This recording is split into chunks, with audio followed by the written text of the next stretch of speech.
So I want you to picture this.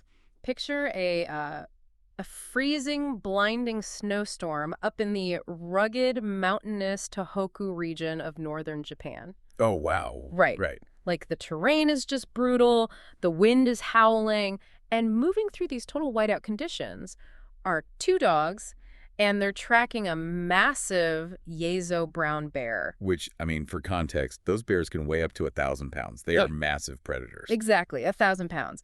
But here is the really chilling part. These dogs are doing this in absolute terrifying silence. Right, no barking at all. Yeah, they don't bay like hounds. They don't bark to alert the hunters behind them. They just move like ghosts right up until the moment of impact. And then they work in this, like, highly coordinated, lethal pair to hold the grizzly at bay. Yeah, one strikes the flank to distract it, and the other goes straight for the throat. It's wild. But so fast forward a few centuries, right? You take that exact same genetic code, that same silent 100-pound bear hunting instinct, and you just, put it on your nice beige living room rug while you try to watch Netflix. It's the ultimate canine paradox, really. Seriously. Welcome to today's deep dive, everyone. We are jumping straight into the fascinating, contradictory, and honestly deeply misunderstood world of the Japanese Akita. Yeah, because the contrast between what this animal was engineered by nature to do and what modern society expects it to do is just staggering. It's a huge gap. So our mission for this session is highly specific. We've gathered this massive stack of source material. I mean, we are looking at translated historical accounts of the Mitagi Inu hunters, strict Japanese breed standards. Which are intense, by the way. Very intense. Plus modern veterinary behavioral protocols and some incredibly raw, unfiltered anecdotes from everyday owners who are just, living in the trenches with these dogs. We really want to cut through the mythology here and uncover the demanding, practical reality of what it actually takes to share your home with one. Right, because the mythology surrounding the Akita is so potent globally that it actually kind of does the breed a disservice. Oh, absolutely. I mean, everybody knows the story of Hachiko's. The famous dog who waited at the Tokyo train station for his deceased master for, nearly a decade? Yeah, almost 10 years. And that story just cemented the Akita in the public consciousness as this ultimate symbol of tear-jerking, soulful loyalty. And I mean, that loyalty is real, right? But that story only tells a fraction of the truth. Exactly. It conveniently leaves out the part where this deeply loyal dog is also genetically hardwired to view almost everything outside its immediate family as a mortal threat. And that right there is the core conflict we have to unpack today because, well, if you go out and get a golden retriever, the expectations match the biology. Right. You expect it to retrieve things, love strangers, act like a fuzzy, eager-to-please roommate. Exactly. You get a border collie, you're expected to try and herd your kids and need a massive amount of cardio. We like our dogs to fit into these neat, predictable behavioral boxes. But the Akita just completely shatters those boxes. Totally shatters them. So to even begin to bridge the gap between the bear hunter and the living room companion, we really have to start at the foundational level. Yeah, the sources categorize them as a primitive or ancient breed. Right, but what does that actually mean in a practical sense, like for the person walking them down the street? Well, when biologists and canine geneticists use the term primitive, they aren't implying the dog is, like, unevolved or stupid. Okay, that's an important distinction. Yeah, it's a specific classification regarding their genetic proximity to the wolf. Modern, purpose-bred dogs, like your spaniels or retrievers, they've had many of their wild instincts heavily diluted or just entirely bred out over hundreds of generations. So they're kind of watered down, behaviorally speaking. Exactly. Their developmental timelines have been stretched out. But an ancient breed like the Akita retains a much larger portion of that original wild DNA. So they're processing things differently. Completely differently. They are highly independent, critical thinkers. They process the world through a very raw lens of survival and resource management. So raising one isn't just about, buying a bag of treats and teaching them to sit. Not at all. It requires adopting an entire lifestyle centered around respecting and managing those primal instincts. Okay, let's unpack this. Because before we can even talk about the mechanics of walking them on a leash or how to stop them from guarding the front door, we have to understand the blueprint of their mind. We really need to know the why before we can tackle the how. And I was fascinated to see in the sources that the Japanese actually have this highly specific, almost philosophical vocabulary to describe this exact psychological blueprint. They really do. The developers of the native Japanese dogs, which are known collectively as the Nihon Ken, they don't just judge a dog on its physical appearance. Right. It's not just about looking pretty for a dog show. Exactly. The internal temperament is considered paramount. They use three core concepts like three pillars that must all be present to define a true Akita. And understanding these three pillars is essentially the master key to unlocking their behavior, right? Absolutely. The first, and arguably the most misunderstood, is Kani. Okay, let's break Connie down. The texts translate it as bravery, spirited boldness, and composure. But reading the owner's anecdotes, it feels like much more than just, not being scared of the vacuum cleaner. Oh, it's a profound mental fortitude. Mm. A dog with true kanai operates with a quiet, dignified majesty. They do not panic. So if you drop a pan in the kitchen, or if a strange, aggressive, off-leash dog runs up to them in the park. An Akita with Kani doesn't immediately start yapping or whining or scrambling away in a frenzy. Mm. They freeze. Wow. They lock onto the stimulus, and they silently assess it. They're calculating the threat level with this chilling level of calm. I kept thinking of the analogy of a seasoned bouncer at a really rough nightclub. Oh, that's a great way to look at it. Right, like the amateur bouncers are the ones puffing out their chests, yelling at people, waving their arms around to look tough. But the guy you actually need to worry about is the 300-pound guy standing silently in the corner, arms crossed, just watching the room. He's completely composed, totally unbothered by the noise. But, instinctively he could move from 0 to 100 in a microsecond if the situation demanded it. That captures the essence of Kanai perfectly. But the danger, honestly, is that an animal possessing only that kind of bold, calculating power would be a massive liability. Right, it would just be an unpredictable weapon. Exactly.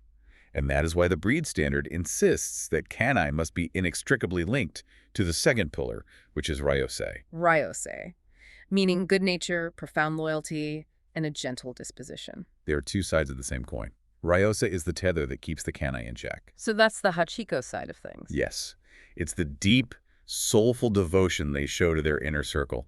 This is the trait that allows a 100-pound powerhouse with jaws strong enough to crush bone to just let a toddler carefully lean against its side while watching television. That's incredible. And the sources emphasize that one cannot exist without the other, right? Right. Boldness without gentleness is just viciousness. Gentleness without boldness is just timidity. The Akita must possess both fierce towards the threat, gentle towards the family. Fierce as a samurai, gentle as a kitten.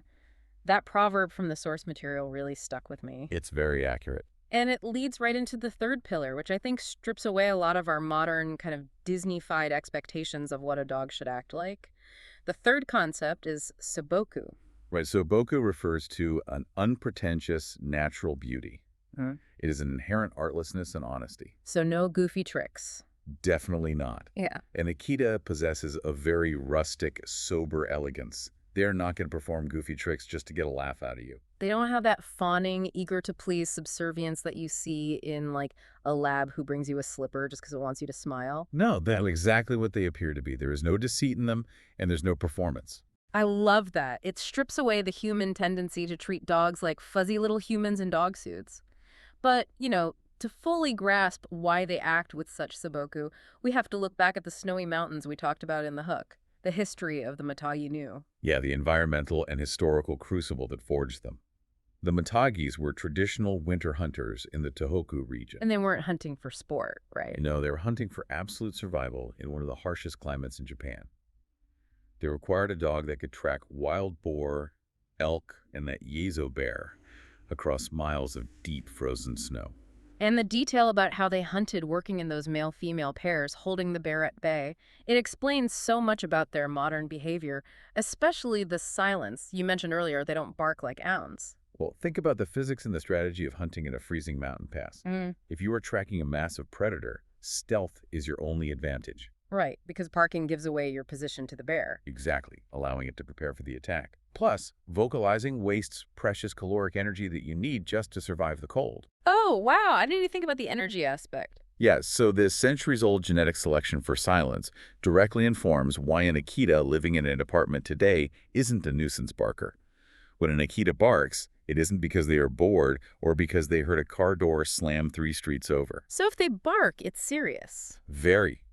They vocalize only when they have observed a highly specific, validated threat. Which honestly makes it terrifying when they actually do bark. If you're sitting in your house and your Akita lets out a deep, booming bark, you don't tell it to quiet down. You go check the locks. Yeah, because the bouncer just spotted a problem. Exactly. But this history of independent life or death hunting brings me to a major point of contention I found while reading through general dog training forums versus our specific sources. People constantly label Akitas as stubborn. They talk about them like they're defiant toddlers throwing a tantrum. That is perhaps the most common and honestly most detrimental human projection placed on this breed.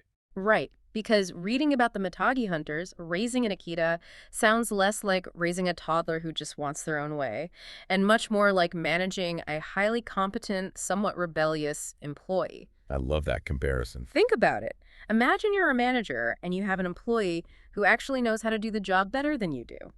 If you give them a meaningless task just to assert your authority, they are going to look at you, look at the task, and refuse to do it until you explain the underlying logic. They aren't throwing a tantrum, they are assessing your competence. Exactly. So, are Akitas actually stubborn, or are they just constantly evaluating if we are actually worth obeying? The behavioral experts in our material align entirely with your rebellious employee analogy. Calling an Akita stubborn implies a lack of intelligence or a petty desire to frustrate you. Which we know isn't true. What they actually possess is a highly evolved, what's in it for me attitude. Out on the ice, facing down a bear, if a Mitagi dog waited for a human hunter to shout a command before dodging a bear's claws, that dog died. Wow. Yeah, they had to be independent. Their survival depended on their ability to make split-second, independent, life-or-death decisions. They had to be the CEO of the hunt. They couldn't afford to be micromanaged. Exactly that. So, translate that to a modern living room. You hold up a piece of kibble and tell your Akita to sit for the 20th time that week. And they just look at you like you're crazy. Right. Their primitive brain evaluates the request. They already demonstrated they understand the mechanics of sitting yesterday. Doing it again right now serves no tactical or logical purpose to them. Unless you make the reward incredibly high value, I guess. Even then, more importantly, they are evaluating your leadership in real time. If they don't see the point of the exercise, and if they don't hold a deep respect for your authority, they will simply decline the request. They'll look away and go lie down. So, if you are listening to this, and you are the kind of person who wants a dog that will cheerfully and blindly run through an obstacle course just because you snapped your fingers and smiled, this is an absolute deal breaker for you. Cool. If you need a dog to massage your ego by constantly seeking your approval, you will be miserable with an Akita, and the dog will be deeply frustrated with you. But if you want a true partnership, a relationship built on earned mutual respect, where the dog chooses to obey because it acknowledges you as a calm, capable leader, that is where the absolute magic happens. It requires a profound paradigm shift for the owner, doesn't it? It really does. You have to stop thinking of yourself as a master commanding a subordinate and start thinking of yourself as a negotiator working with an equal. Okay, so if we know all of this, if we know we are dealing with a fiercely independent, highly observant silent hunter who is genetically predisposed to view anything outside its immediate pack with deep suspicion, how in the world do we bring a fuzzy little Akita puppy into a chaotic human neighborhood without it turning into an absolute disaster?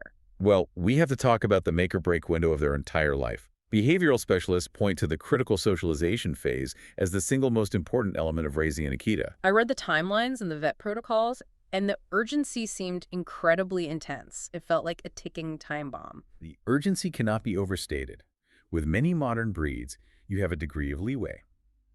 If you don't perfectly socialize a golden retriever pup, they might end up a bit skittish around loud noises, but they generally recover. But with an Akita, the socialization process must begin the very second they enter your home, because you are racing against a biological clock that slams shut remarkably early, usually right around 16 weeks of age. Wait, 16 weeks? That seems incredibly fast. It is fast. For most dogs, 16 weeks is still the goofy, floppy puppy stage where they are just figuring out how their legs work. Why does the window close so early for Akitas? It circles back to their wolf-like biology. In the wild, wolf pups mature neurologically much faster than domesticated dogs because they have to be ready to process threats and survive outside the den very early on. Oh, that makes total sense. Yeah, and Akitas retain this rapid neurological timeline.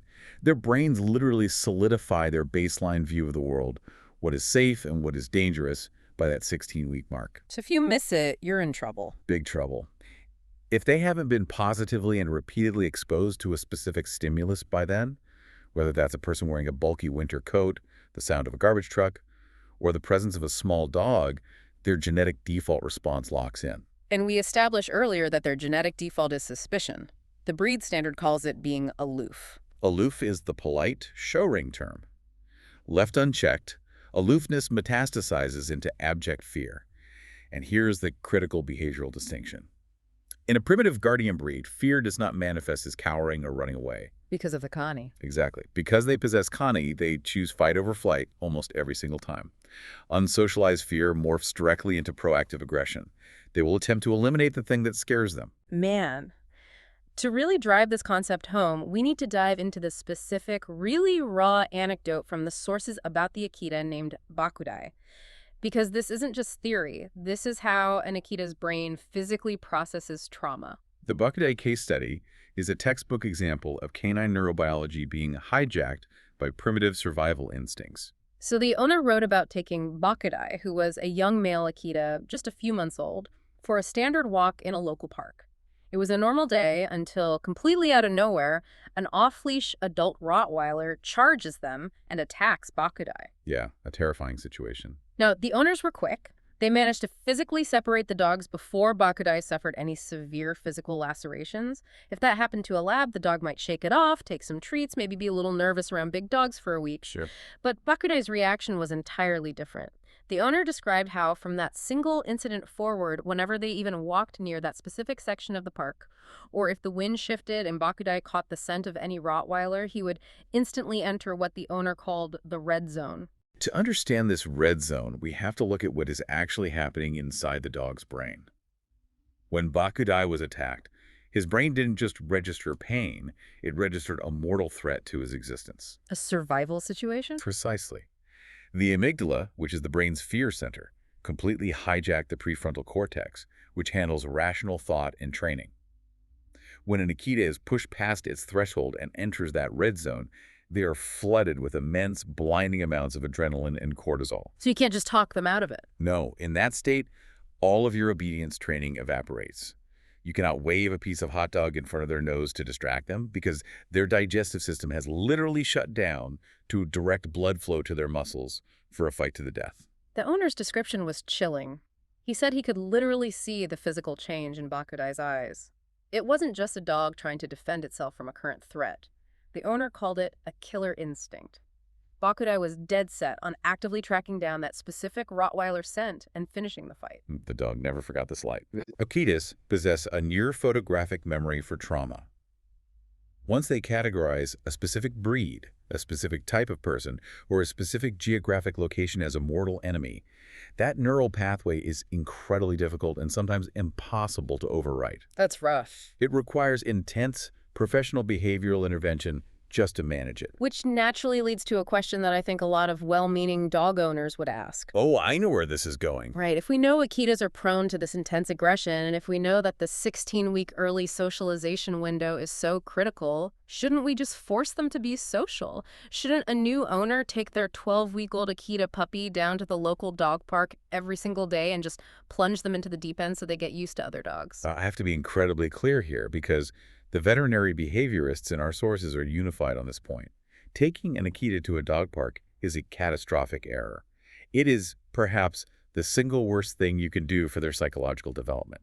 But the conventional wisdom for every other breed is socialize, socialize, socialize. How is being around dogs bad for socialization? The problem lies in our human definition of socialization. We think socialization means going to a party and making friends with everyone. But to an Akita, a dog park is not a party. What is it then? Imagine walking into a small fenced-in room filled with 20 strange, hyped-up people who are running around yelling and lacking any personal boundaries. For a highly territorial, independent guardian breed, that is a sensory nightmare. Oh, I'd hate that too, honestly. Right. The unpredictable body language of the other dogs, the chaotic energy, the lack of an escape route, It puts the Akita on high alert. You're essentially throwing them into an uncontrollable environment and forcing their genetic defense mechanisms to activate. You're practically guaranteeing a bad experience. It will almost certainly trigger a negative incident that will scar them for life. So you're setting them up to fail. So if throwing them into the deep end at the dog park is out, how do you actually execute this vital socialization? How do you teach a miniature bear hunter that the neighborhood is actually safe? The sources outline a highly structured, deliberate approach. Socialization for an Akita is not about making them love everyone. It is about teaching them emotional regulation. The primary tool advocated by experts is the concept of parallel walks. I want to get really granular on the mechanics of this. What does a parallel walk actually look like in practice? It relies on the principle of distance thresholding and classical conditioning. You arrange to walk your Akita parallel to another calm, older, highly well-behaved dog. Okay. But the key is distance. You start far enough apart, maybe across the street from one another, so that your Akita can see the other dog, but does not feel its personal space is threatened. At this distance, the Akita's brain is still under threshold. They aren't flooded with cortisol. So they see the dog, but they are still calm enough to actually take a treat and listen to you. Precisely. As long as your Akita remains calm and ignores the other dog, you heavily reward them. Over several weeks, you gradually decrease the physical distance between the parallel walks. Until they're sniffing each other. No, the goal is never for the two dogs to suddenly stop and wrestle with each other. The goal is for your Akita to learn that the presence of another dog is entirely neutral. Neutrality. Yes, you are rewiring their brain to understand, I see a strange dog, but my owner is calm, nothing bad is happening, and I get rewarded for ignoring it. Neutrality is the absolute pinnacle of Akita socialization.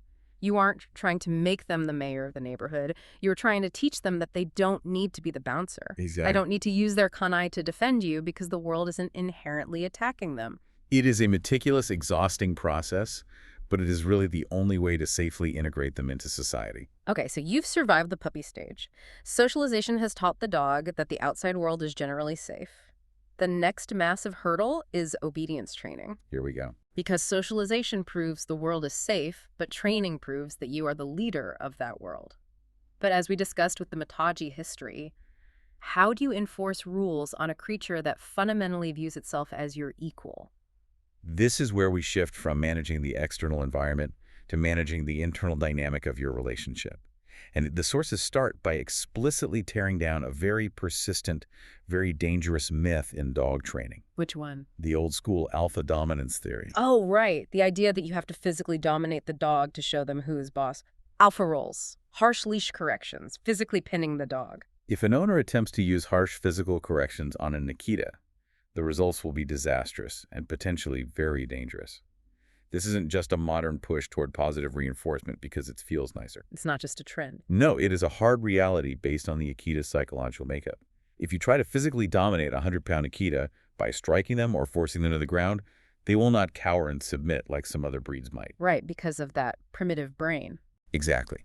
They will view your physical force as a direct physical challenge to their survival. They will meet force with force. They absolutely will. Yeah. And the tragedy is that in doing so, you completely shatter the ryosei, that gentle loyalty we talked about earlier. The bond is broken. If an Akita feels threatened by its own owner, the trust is broken forever.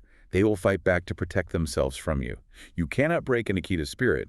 You will only ignite their rage. So we are stuck in a really tricky position here. You can't physically force them, but they are also too intelligent and independent to just be bribed indefinitely with pieces of cheese. Right. So how do you actually establish that you are the boss without becoming a dictator? You achieve leadership through absolute resource control and unwavering emotional consistency.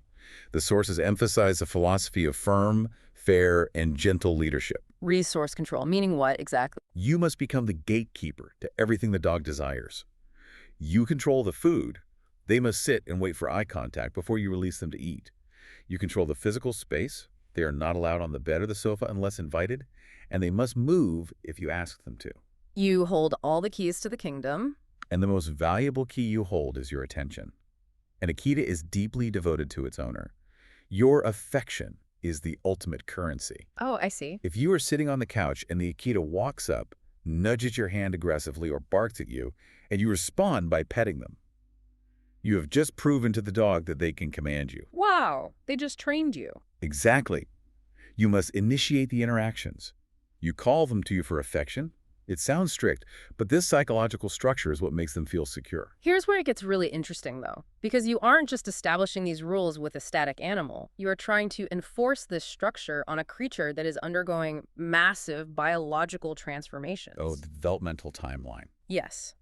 The sources map out a timeline that is marked by 3 major behavioral breakthroughs, or, as an owner experiencing them might say, 3 major crises. Crises is a very apt term. It is a gauntlet. And understanding the biology behind this timeline is often the only thing that prevents an owner from giving up in total despair. Okay, let's walk through this minefield. Breakthrough number 1 usually hits around 4 to 5 months of age. What is happening inside the dog? Physically, this aligns with the teething phase, Mm. which makes them physically uncomfortable, restless, and incredibly mouthy. But the real shift is neurological. Okay. This is the moment the Akita pup looks in the mirror and realizes, wait a minute, I have big teeth, I am getting very strong, and I have my own opinions. Uh-oh. The compliant fuzzy puppy vanishes, and they begin actively testing the boundaries of the social contract. It's the "are you sure" phase. Imagine the dog looking at the rug, looking at you, and thinking, I know you said I couldn't chew this rug last month, but I'm bigger now. Let me just put my mouth on it and see what you actually do about it. Which is why the owner's response in this phase must be absolute, unwavering consistency. If you establish a rule that the dog is not allowed in the kitchen, but at 5 months old they step one paw in, and you think, oh, he's just a puppy, and you let it slide, You lose. you have lost the negotiation. Yeah. Because if you compromise at 5 months, you will pay a massive tax at the next breakthrough. And that next breakthrough is the legendary, dreaded 8-month mark, the teenage phase. The sources describe the experience of trying to train an Akita at 8 months as feeling like plowing a barren field. It is a brutally accurate metaphor. Around 8 months, a massive flood of hormones washes through their system. Their brain is actively restructuring from a juvenile state to an adult state. So they're just a mess inside. During this rewiring, they experience massive regressions. They will look at you as if they have completely forgotten every basic command they ever learned. So frustrating. And they also enter a secondary fear period, which behaviorists often refer to humorously as the fear of ghosts phase. That phrase made me laugh out loud when I read the notes. The fear of ghosts. Give me a practical example of what that looks like. Okay, you could be walking down the exact same street you have walked down every day for 4 months. Suddenly, your 8-month-old Akita spots a plastic trash bag blowing in the wind, or a strange shadow cast by a mailbox. Something totally normal. Yes, but to their hormonally soaked brain, that trash bag is a terrifying, mortal threat. They will plant their feet, puff out their chest, and refuse to move. And at the exact same time they are terrified of plastic bags, they are also deciding they want to be the boss of the house. It is a volatile mix. They're no longer just testing boundaries, they're attempting a hostile takeover of the pack hierarchy. If you tell them to come, they will make eye contact with you, deliberately turn around, and walk in the opposite direction, just to see your reaction. This has to be the moment where people break. The sheer frustration of a 90-pound dog just ignoring you. This must be when so many of these dogs end up surrendered to shelters. Tragically, yes. The owner feels like an utter failure. They think the dog is broken or vicious. But the crucial takeaway from the experts is that this rebellion is a normal, healthy, biological imperative for a primitive breed. So how do you survive it? The absolute key to surviving it is the owner's emotional regulation. If your dog ignores you and you escalate to shouting, yank the leash out of frustration, or stomp your feet, the Akita watches your tantrum. They're observing you. Yes, they read your heightened heart rate and your tense posture, and their analytical brain concludes, this human is emotionally unstable. They lose control when challenged. Therefore, they are entirely unfit to lead me. Wow. You literally have to out Akita the Akita. You have to embody canine yourself. You have to be the silent bouncer. You really do. You take a deep breath. You go back to the absolute basics. You put them on a long line so they cannot physically ignore a recall. Set them up so they have to succeed. You wait them out. You don't get angry. You just become an immovable object of calm, fair consistency. And if you don't lose your mind and you hold the line, eventually you reach the light at the end of the tunnel. The third breakthrough, the 18-month stabilization phase. Right. Between 18 months and 2 years, the biological storm finally passes.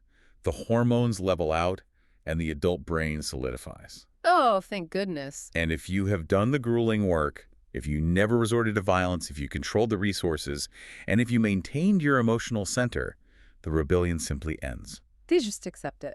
The Akita accepts your leadership contract, and they transform into that reliable, incredibly loyal, majestic companion. It is the ultimate reward for enduring the crucible. You've earned the respect of a bear hunter, but, and this isn't a massive but, you'd think that once you've conquered the teenage phase, you're in the clear. You've established your leadership, the dog respects you, life is good. Not quite. Right, because that leadership is about to be tested every single day by two deeply ingrained genetic traits that all the positive reinforcement in the world can rarely erase entirely. This brings us to managing the guardian within.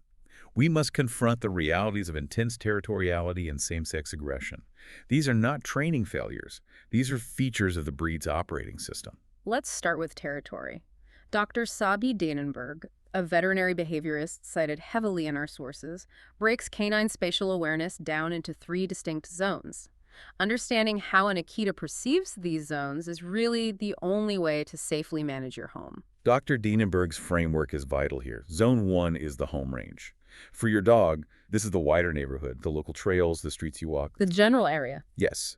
The Akita recognizes this geography. They might pee on a bush to leave a message, but generally their brain doesn't tell them they need to violently defend the local coffee shop from other pedestrians. It's like a human saying, I live in Chicago, it's my city, I'm comfortable here, but I'm not going to tackle a tourist just for walking down the sidewalk. A perfect parallel. Now, Zone 2 is personal space. For a large braid like an Akita, this is a tangible bubble extending roughly 5 to 6.5 feet around their physical body at all times. Okay, so that's pretty close. If a strange dog or a highly erratic person breaches that bubble rapidly and without an invitation, the Akita's defense mechanisms trigger. Which perfectly explains why every Akita owner's worst nightmare is being out on a leashed walk and having someone's off-leash lab come sprinting up to them while the owner yells from a block away, "Don't worry, he's friendly." It is the ultimate recipe for a bite incident. That friendly dog just aggressively breached the 6-foot personal space bubble of a primitive guardian without permission. The Akita doesn't know it's friendly. The Akita doesn't care if the dog wants to play. It only registers a spatial violation. But the most critical, highly defended area is Zone 3, the mind zone. The inner sanctum, the fortress. The mind zone is the physical house, the fenced yard, the car, and for many Akitas, it even extends to the street directly outside the living room window. Wow, even outside the window. In the Akita's mind, they hold the exclusive deed to this property, and it is their genetic duty to repel any unauthorized intruders. And we have to be really clear about what repel means. We aren't talking about a beagle who barks a few times when the UPS driver drops a package. No, barking to alert is a passive communication. Territorial aggression in an Akita is an active, physical attempt to drive the threat away from the property. And the danger is compounded by how broadly an Akita defines an intruder, right? Exactly. An intruder isn't just a burglar breaking in at 2 a.m. with a crowbar. To an Akita, an intruder is your cousin who came over for a holiday dinner. It's the plumber coming to fix the sink. It's your teenager's best friend from down the street who walks in without knocking. If the Akita has not explicitly vetted and accepted that specific human into the pack, their presence inside the mind zone is unacceptable. Managing this reality requires a level of diligence that borders on the extreme. You can't just be casual about it. You cannot simply open your front door to sign for a package and hope the dog behaves. The practical tips in the sources really highlighted the daily stress of this. One veterinary behaviorist actually recommended that owners place bright neon sticky notes on the inside of their front doors, right at eye level. It sounds almost silly, but it is a highly effective safety protocol. The sticky note serves as a cognitive interrupt for every family member. To remind them. It forces you to pause before turning the handle and remember, where is the dog? If your kid orders a pizza and absent-mindedly opens the front door while the Akita is loose in the hallway, the dog may surge past them to neutralize the delivery driver standing on the porch. You essentially have to operate your home like an airlock on a spaceship. The dog must be physically secured in another room or behind a heavy-duty bolted gate before the exterior door is ever opened, every single time, without exception. And this intense spatial management extends into the backyard. The sources dictate that an Akita owner must have a secure, 6-foot solid fence. Not a 4-foot chain link, not an invisible electric fence. Why so strict on the fence? Akitas are massive, incredibly powerful, and highly athletic.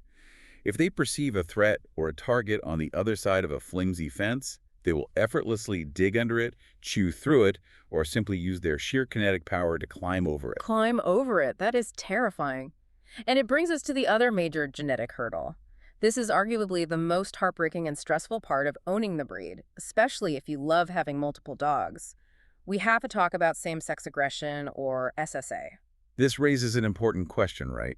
It is a stark, unyielding reality that every potential owner must confront before bringing an Akita home. The stats are wild. The statistical data in our sources is sobering. One comprehensive study on canine behavior in ancient breeds found that a staggering 59% of Akitas exhibited significant aggression toward other dogs. Nearly 60%. That is not a rare quirk. That is majority trait. And it is highly specific. While an Akita can be reactive to any dog that breaches its space, they harbor a deep genetic intolerance for dogs of the same sex. So male to male, female to female. Yes. An adult male Akita will almost inevitably view another male dog as a rival that must be destroyed, and a female Akita will do the exact same to another female. I think a lot of dog lovers operate under the romantic assumption of, oh, it's all in how you raise them. If I get two male puppies and I raise them together with tons of love and I socialize them perfectly, they'll be brothers forever. It is a beautiful thought, but it completely ignores the biology of a primitive breed. You cannot love genetic programming out of an animal. It's just hardwired. You cannot use treats to train away centuries of selective breeding that require these dogs to be dominant, solitary hunters capable of fighting to the death. While early parallel walk socialization can help your male Akita walk neutrally past another male on the street, It won't work in the house. it will rarely, if ever, make it safe for them to share the same living room, the same toys, or the same owner's affection. When they reach sexual maturity around 2 years old, a switch flips, and a fight is almost inevitable. The sources even outline a specific veterinary protocol for owners who find themselves in a household with dogs experiencing interdog aggression, and reading it was exhausting. It is a protocol for a deeply divided, highly stressful household. If you have two dogs that have decided they are enemies, the protocol dictates a strategy of crate and rotate. Crate and rotate, meaning they are never out together. It means complete 100% physical separation at all times when unsupervised. They live behind closed doors. When both dogs are loose in the house together under human supervision, the management is extreme. The experts advise putting different-sounding bells on their collars. Bells, like you put on an outdoor cat to warn the birds. Yes, because remember, Akitas are silent hunters. They don't growl from the other room to warn you they are approaching their rival. Oh man, so you need the sound. The bells act as an acoustic early warning system for the human. It allows the owner to track exactly where both dogs are in the house based on sound, allowing them to intervene and block line of sight before the dogs can silently stalk each other and engage in a fight. That sounds like a nightmare. It involves constant vigilance, rotating crate times, and strict separation of food and toys. You cannot love this trait out of them. It must be managed. The clear, undeniable takeaway for anyone listening to this deep dive is this. If you want to bring an Akita into your life, plan for it to be the only dog in your house, period. Or, at the absolute most, pair it with a dog of the opposite sex that is roughly similar in size, and even then, be prepared to manage their interactions closely. It is the only ethical approach. Hoping for the best is not a strategy when dealing with this level of genetic power. Okay, so we have mapped out the deep psychology of the Akita. We've locked down the house with sticky notes and 6-foot fences. We've navigated the treacherous waters of the teenage rebellion. And we understand the reality of same-sex aggression. Now, we actually have to take this 100-pound silent guardian out the front door for their daily routine. The daily grind. Let's dig into the daily grind of physical execution. Taking a mature Akita into the public sphere is the ultimate test. It is where all of your socialization, your leadership training, and your management techniques must execute flawlessly in real time. First up is exercise. Given their sheer size and muscle mass, human intuition might assume they need to run 10 miles a day to burn off energy. But the sources paint a surprisingly different picture. They are not hyperactive border collies bouncing off the walls. They are not. Akitas require moderate but highly consistent exercise. The general consensus across the veterinary and behavioral sources is about 60 to 120 minutes of daily focused activity. Focused being the key word. However, the crucial word there is focused. The type of activity matters just as much as the duration. Remember their intelligence. They despise mindless repetition. Right. If you take an Akita to an empty suburban baseball field and throw a tennis ball, they might look at it, walk over, and greet it back once. But if you throw it a second time, they are going to look at you with total disdain. Like, I already got it. As if to say, I secured the object once. If you are clumsy enough to lose it again, you can go get it yourself. Exactly. They view fetch as an illogical waste of energy. They require purposeful activities. They need jobs that fulfill their working heritage and engage their minds as much as their muscles. So what does a job look like for a dog living in a modern neighborhood? It involves engaging their primary senses. Scent work is phenomenal for Akitas. Hiding high-value treats around the yard or throughout the house forces them to use their tracking instincts, which tires out their brain rapidly. That's smart. Navigating completely new trails in the woods provides immense mental stimulation as they process new environmental data. Even something as rudimentary as strapping a weighted dog backpack onto them during a standard neighborhood walk changes their psychology. A backpack. The weight gives them a sense of duty. They're carrying a load for the pack. It focuses their mind and burns caloric energy much faster. And if you happen to live in a climate where it snows, you get to experience what owners call the turbo button. This was my absolute favorite detail from the historical sources. Because they were forged in the freezing Tohoku Mountains, they are biologically engineered for winter combat. Their anatomy is a marvel of environmental adaptation. They possess a dense double coat that acts as near-perfect insulation against freezing temperatures. But the truly fascinating adaptation lies in their feet. Right, they have webbed toes. Yes. Like a duck or a scuba flipper. Functionally, yes, but for a completely different environment. In deep, powdery mountain snow, those webbed toes splay out and act like biological snowshoes.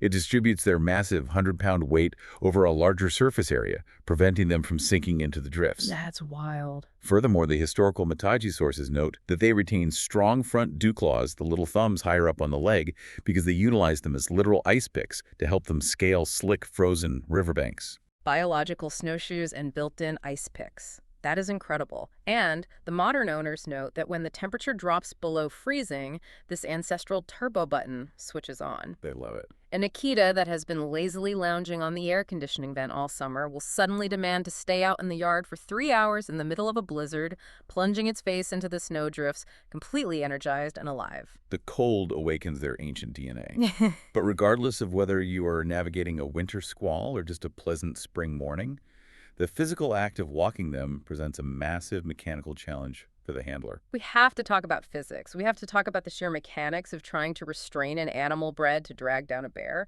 Because walking an Akita with a standard thin nylon leash looped casually around your wrist while you hold a coffee is a recipe for a trip to the emergency room. He is dangerously inadequate equipment. One of the most experienced owners cited in the sources explicitly mandates the use of a heavy-duty waist harness for the human, connected via a shock-absorbing bungee line to a sturdy, reinforced body harness on the dog. Why the waist harness? Why attach the dog to your core? Because of the physics of their prey drive. An Akita's prey drive can accelerate from a dead stop to maximum velocity in milliseconds. Wow.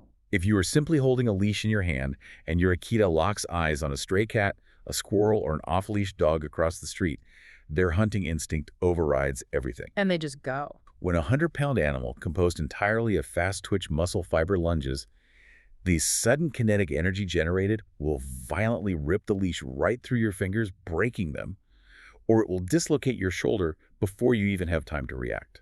The owner in the source material actually described the technique. Even while wearing a padded waist harness, if the dog decides to launch, the human has to instantly drop their center of gravity, bend their knees, and use their entire body weight just to act as an anchor to halt the dog's forward momentum. You are not walking a dog. You are managing a highly powerful, determined predator. And the danger of that sudden lunge is exponentially amplified by the trait we discussed at the very beginning. Their absolute silence. This is the most terrifying part of the daily walk. A German Shepherd will bark its head off and spin in circles to let you know it's agitated by the dog across the street. A terrier will growl, snap, strain against the collar. They give you an auditory countdown. If an Akita is silent, how do we prevent a disaster? Well, because they do not vocalize their intentions, their entire communication system is broadcast through microexpressions and body language, As an owner, you have to become completely fluent in reading these subtle shifts. They have to speak their language. The goal is to intercept the thought in the dog's brain before it translates into physical action. Paint that picture for us. What are the specific silent red flags an owner must watch for? It begins with the gaze. An Akita on a relaxed walk is looking around, sniffing the ground. But when they spot a target, they will lock onto it with a hard, unblinking, predatory stare. Okay, the hard stare. Simultaneously, the loose, fluid posture of their body will instantly become rigid. You can see the muscles tense, their weight shifts slightly forward over their front legs. Like a coiled spring, ready to release. Exactly. Then look at the tail. An Akita's tail is naturally curled securely over its back. When they are relaxed, it might loosen slightly or wag softly. But when they lock onto a target, that curled tail goes incredibly high and becomes completely rigid. Stare, rigid body, high tail. Finally, watch the ears. Their thick, triangular ears will prick sharply forward, acting like satellite dishes focused entirely on the stimulus. So hard stare, rigid, forward-leaning body, stiff high tail, ears pricked forward. If an owner sees that combination... You have fractions of a second to act. You do not wait to see what the dog is going to do next. You must break their concentration immediately. You issue a sharp, firm command. You physically step in front of them to block their line of sight, and you aggressively change direction.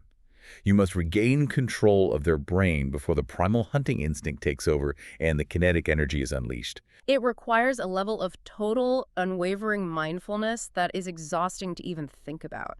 You cannot be strolling down the street, casually scrolling through your phone, or daydreaming about what you're making for dinner while walking an Akita.